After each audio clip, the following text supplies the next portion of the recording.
Si Butet menyerang, siluman tunggang langgang. Audiobook komedi suara tunanetra. Tolong dong tombol subscribe-nya ditekan. Terima kasih. Sudah 2 bulan ini warung kopi Si Butet sepi-sepi sekali. Nyaris tidak ada pembeli. Membuat hati Butet panas. Dulu warung ini ramai. Baik siang maupun malam. Banyak orang-orang bermain domino di warung kopi Si Butet hingga sampai pukul 12 malam. Banyak juga di pagi hari orang-orang berhenti untuk menikmati sarapan pagi di warung ini. Tapi sejak 2 bulan belakangan ini, karena adanya siluman yang menunggu rimba bambu yang berada di depan warung Si Butet, membuat Butet tekor terus. Siluman itu selalu menebarkan bunyi-bunyi menggigitkan di subuh hari, di maghrib, dan di tengah malam. Membuat orang-orang tidak berani keluar rumah. Kampung ini nyaris kampung mati. Apabila sudah sampai jam 7 malam, tidak ada lagi orang-orang yang berani keluar rumah. Kecuali orang-orang yang pergi sholat isya ke masjid saja. Itu pun mereka terbirit-birit. Bahkan sering juga ada yang menjerit ketika lewat di hutan bambu karena mendengar suara ringisan yang menggigitkan yang berasal dari dalam hutan bambu. Waduh, tolong bu, buka pintu bu. Aduh, ada apa pak? Pak Musa terbirit-birit pagi itu ketika baru saja pulang dari sholat subuh di masjid. Dia menjerit-jerit minta tolong kepada istrinya agar cepat bukakan pintu. Istrinya membuka pintu dari dalam. Pak Musa melompat, pintu tertutup rapat. Waduh, ada apa pak? Itu bu, suara itu terdengar lagi. Ngapain bapak lewat di pinggir hutan bambu itu? Sudah sering ibu bilang jangan lewat di situ. Ramai-ramai kami bu. Toh ramai-ramai terbirit-birit juga kan. Waduh, mana peciku bu? Mana sajadahku bu? Mana terompahku bu? Mana aku tahu? Tanyakan saja sama siluman itu. Wah, yang benar lah ibu. Waduh. Oh ya bu, itu Pak Asrul sudah sembuh? Sudah, cuma belum ada selera makan. Waduh, mudah-mudahan aku tidak sakit seperti Pak Asrul ya bu. Ya syukur kalau Pak Musa tidak sakit. Seandainya bapak sakit, aku yang repot. Bapak cerewetnya minta ampun. Wah bu, kalau cerewet jangan minta ampun bu. Kalau cerewet minta saja diam. Selesai urusan. Wah terserah bapak lah. Aku mau masak di dapur. Istri Pak Musa pun meninggalkan Pak Musa yang sedang terngos-ngosan karena tadi berlarian bersama Pak Amir, Pak Dudun, Pak Joni, dan kawan-kawan lain yang baru saja pulang dari masjid menunaikan sholat subuh berjamaah. Ketika mereka lewat di hutan bambu, tepatnya di depan warung Si Butet, terdengarlah oleh mereka ringisan yang menggigitkan. Spontan saja mereka melarikan diri cari selamat. Tak mereka pikirkan lagi bagaimana nasib sendal mereka, nasib sajadah dan kopiah yang mereka bawa. Asal selamat sudahlah. Siang itu nampak Pak Kades sedang duduk di dalam masjid ketika selesai sholat zuhur. Dia ditemani oleh Buya Amril yang waktu itu juga tampak bersemangat. Waduh, Pak Kades, mengerikan juga ini. Sudah 2 bulan. Masih belum juga reda lagi persoalan siluman ini. Aku tak tahu lagi Pak Buya. Sudah sering kuajak kawan-kawan menyerbu ke dalam sana. Tak ada yang berani. Bagaimana kalau kita berdua saja, Pak? Kata Buya Amril kepada Pak Kades. Jangan begitulah. Kalau berdua aku tak berani. Ya bagaimana lagi Pak Kades? Ya sudahlah. Tenang-tenang sajalah kita. Mudah-mudahan nanti siluman itu capek sendiri di dalam hutan bambu. Banyak nyamuk di situ. Hutan bambu itu cukup luas sekali, hampir 100 hektar. Di dalam hutan bambu itu ada sebuah danau yang lebarnya hampir 20 hektar. Dulu banyak para penduduk yang bekerja sebagai penangkap ikan di danau ini. Namanya Danau Hutan Bambu. Ikannya banyak sekali dan ragamnya banyak juga. Masyarakat yang bekerja sebagai penangkap ikan di Danau Hutan Bambu ini bolehlah dibilang kehidupannya lumayan sejahtera. Karena Danau Hutan Bambu itu sangat banyak ikannya. Maklum dia berhubungan langsung dengan sungai air hitam yang berada di depannya. Apabila air sungai hitam ini banjir, maka ikan-ikan yang berasal dari air sungai hitam masuk ke dalam danau yang cukup lebar ini. Kemudian air surut, ikan itu tinggal di dalam danau. Sementara yang di dalam danau pun bertelur berkembang biak. Mereka menetas di dalam danau, tidak pergi kemana-mana.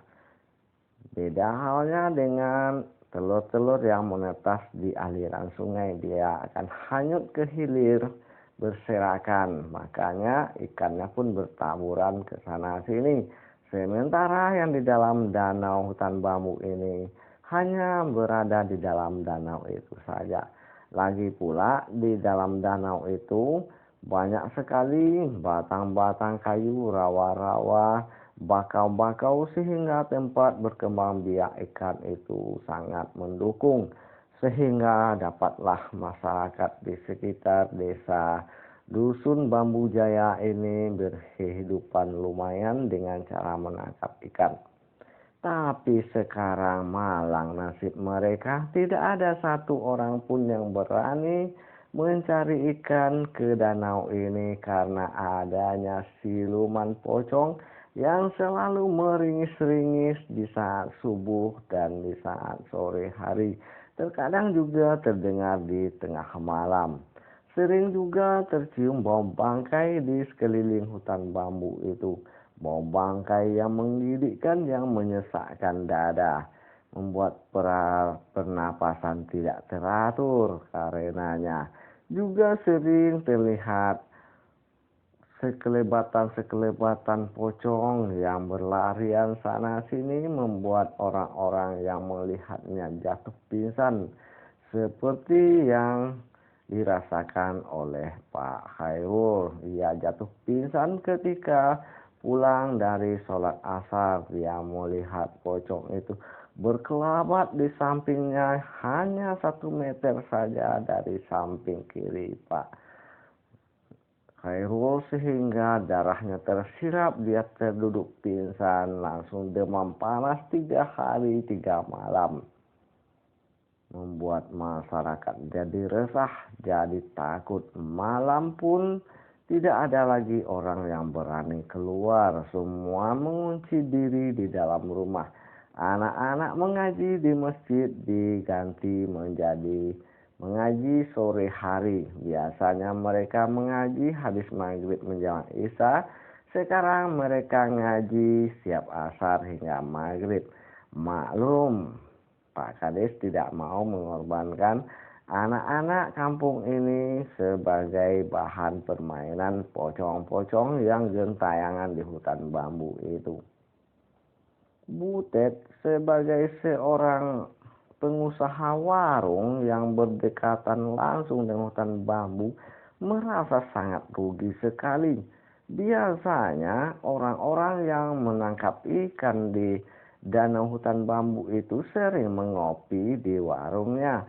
Lagi pula orang-orang kampung ini mendapatkan uang yang cukup lumayan sehingga banyak dari orang-orang yang nelayan di danau itu menikmati kopi gorengan dan bakso buatan si Butet sehingga kehidupan si Butet ikut-ikutan jaya pula. Bahkan untuk orang yang mandah mencari ikan di dalam danau bambu sana, banyak juga mereka yang membuat hutang sama si Butet. Mereka mengambil perbekalan dulu seperti beras, cabai, bawang, rokok, minyak goreng, dan semua keperluan alat-alat penangkap ikan yang kebetulan juga disediakan oleh si Butet. Dan ketika mereka sudah menjual hasil tangkapan mereka, barulah mereka membayar kepada si Butet. Karena itulah dengan keadaan dihantui pocong ini, Butet merasa tekor, Butet merasa dirugikan, Butet jatuh miskin, susah mendapatkan uang. Karena tidak ada lagi orang yang membeli perbekalan untuk menangkap ikan, tidak ada lagi orang yang mau makan bakso si Butet, tidak ada lagi orang yang meminum kopi si Butet sambil bercanda ria di warungnya. Otomatis warung si Butet sepi sekali. Panas hatinya si Butet, maka nekatlah dia. Malam itu lewat pukul 12, hidup atau mati katanya. Meluncurlah Butet. Dia tidak membawa pakaian perang, tidak membawa jas, tidak membawa parang, juga tidak bersepatu. Cuma dengan terompah doang dan daster warna putih. Rambutnya dilepaskan, melangkah pasti si Butet memasuki hutan bambu. Maklum, Butet dulunya adalah seorang nelayan di danau hutan bambu ini, sehingga ia sudah paham sekali dengan keadaan yang berada di dalam hutan bambu yang luasnya hampir 100 hektar ini, termasuk dengan liuk-liku si danau hutan bambu ini. Maklum, hampir 10 tahun dia berjibaku di hutan bambu ini. Butet terus melangkah pasti, tapi dia tidak gegabah. Sekali-sekali dia memperhatikan jalan, maklum bulan terang.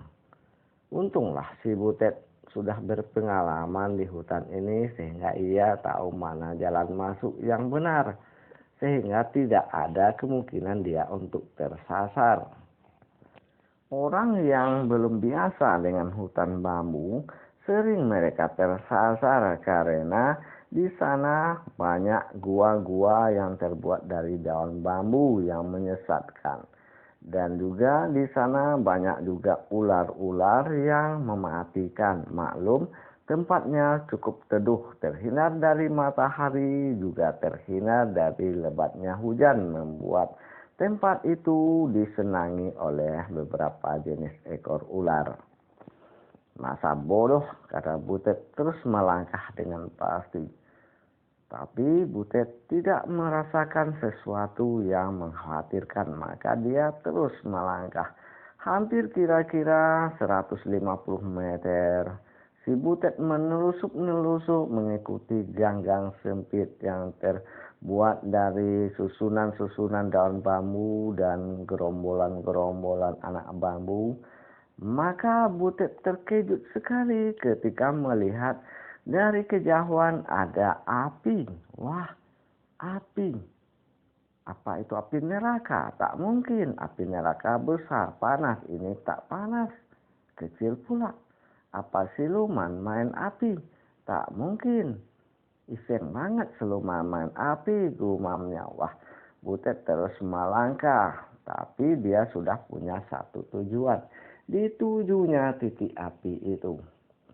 Maka terkejutlah si Butet. Dilihatnya di situ api semakin lama semakin besar. Rupanya api yang disengaja dibuat oleh beberapa orang. Buktinya ada beberapa orang yang berseliweran di sekeliling api itu. Makin dekat terlihat pula lah api-api rokok dari mulut-mulut orang yang berada di situ. Sekali-sekali pula beradalah rokok itu di tangan-tangan mereka. Butet tambah panas, rasakan kalian katanya, tapi dia tidak tahu harus berbuat apa. Makanya dia berpikir sambil bersembunyi di dekat mereka yang sedang asik mengobrol di sekeliling api itu. Butet berpikir terus sambil mendengarkan percakapan-percakapan mereka. Kau kemanakan uang kau kemarin, Dodi? Aku kutabung, Bang Rojak. Sudah berapa tabungan? Hampir 40 juta, Bang Rojak. Wah, hebat kau. Aku tak dapat menabung. Kenapa? Aku beli kebun karet. Wah, itu kan sama juga menabung, kata Dodi. Ya, kalau karet itu kan tak habis-habis. Cuma harus dideres. Kalau tak dideres, tak beli modal. Kalau Bang Rojak tak bisa beres kan bisa disuruh orang lain. Mendengar pembicaraan itu tambah panaslah hati si Butet. Baru hanya 2 tahun orang ini sudah bisa membeli kebun karet. Tabungannya mencapai 40 jutaan. Wah, sementara dia mengerti orang-orang ini, si Rojak, si Dodi, merupakan orang-orang yang sangat royal. Mereka sering juga keluar ke kampung. Mereka membeli segala macam keperluan. Tapi mereka masih bisa menabung. Makan sendiri kalian pikir si Butet. Banyak orang nganggur, banyak orang susah hidup gara-gara kalian. Tengoklah aku ini sudah janda susah lagi, kata Butet terus saja mengerutu. Kemudian dia terus memperhatikan orang-orang itu sambil berpikir apakah tindakan yang harus ia lakukan. Banyak cara yang dicoba oleh Butet tapi tak ada rasanya kemampuan untuk melakukan. Malah takut-takut nanti dia pula yang dikeroyok oleh orang ini. Maklum orang ini ada 4 orang. Jadi kau besok pulang dulu. Itulah yang perlu kita bicarakan, kata Abdul pula. Kalau pulang kita cuma bisa 2 orang. Harus 2 orang lagi tinggal di sini. Kalau sempat hutan ini kosong, nanti ada orang masuk ke sini, terbongkarlah rahasia kita. Kita harus terus menakut-nakuti orang kampung itu supaya mereka tidak bisa masuk ke sini. Sempat sekali orang itu masuk, ketahuanlah kita. Maka nanti kita yang terusir ramai-ramai lagi lah menangkap ikan di danau bambu ini. Susah kita lagi. Kau yang pulang, Abdul, atau kau Rojak? Ahmad bertanya. Kalau aku sih tak perlu begitu kali. Lagi pula kan pulang kau berapa malam? Duh, semalam cukuplah. Aku mau nengok anakku saja. Katanya sakit. Kalau parah nanti iyalah agak 2 atau 3 malam sampai sembuh lah. Ya pulang kau sendiri saja tak apalah. Tapi hati-hati kau keluar. Tapi lewat Sungai Hitam dulu lah kau keluar. Ke pasar dulu, ke kecamatan. Siap itu baru mutar kau dari kecamatan masuk ke kampung. Ke dusun kita. Tenanglah itu. Seperti biasa saja, kata Rojak. Panas tambah hati si Butet. Maka tanpa panjang pikir keluarlah si Butet dari persembunyiannya. Demikianlah si Butet memukul-mukul tanah, melompat-lompat menjerit histeris. Maka tanpa bisa berpikir panjang lagi, ke-4 orang itu bertaburan entah kemana. Yang jelas mereka menelusuri pinggiran danau itu. Butet tidak berpikir panjang lagi, dikejarnya orang itu. Kebetulan dasarnya putih pula, terang bulan pula. Semakin laju si Butet lari, semakin cicing pula siluman-siluman tengik itu berlarian. Butet mengejar mereka hampir 2 jam hingga Butet pun hampir tersesat. Asal lagi nampak orang berlarian di depannya, Butet terus mengejar. Maklumlah si Butet tenaganya tak kalah dengan laki-laki. Hingga akhirnya mereka mencapai danau air hitam yang jaraknya hampir 1 kilo dari tempat mereka tadi. Bertaburanlah mereka melompat ke dalam sungai air hitam yang terkenal dalam itu. Airnya hitam seperti air teh. Butet tidak habis akal, cepat dia meringis terus.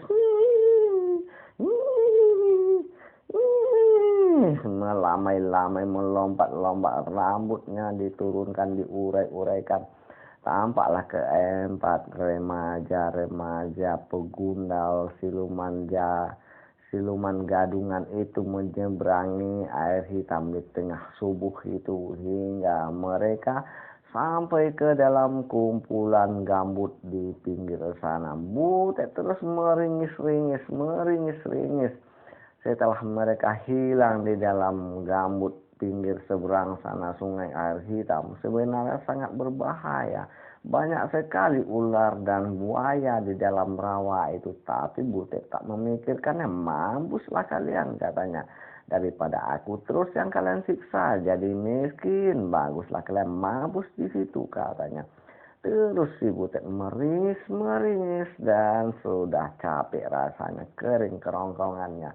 Barulah dia meninggalkan sungai air hitam. Penat juga aku, tapi senang hatiku, katanya. Ketika lewat di dekat api yang berada di pinggir danau tadi, dia melihat di situ rokok bertaburan, telepon bertaburan, uang ada juga, ikan, ayam bakar, minuman-minuman, air mineral, baju. Juga ada 2 buah steker besar.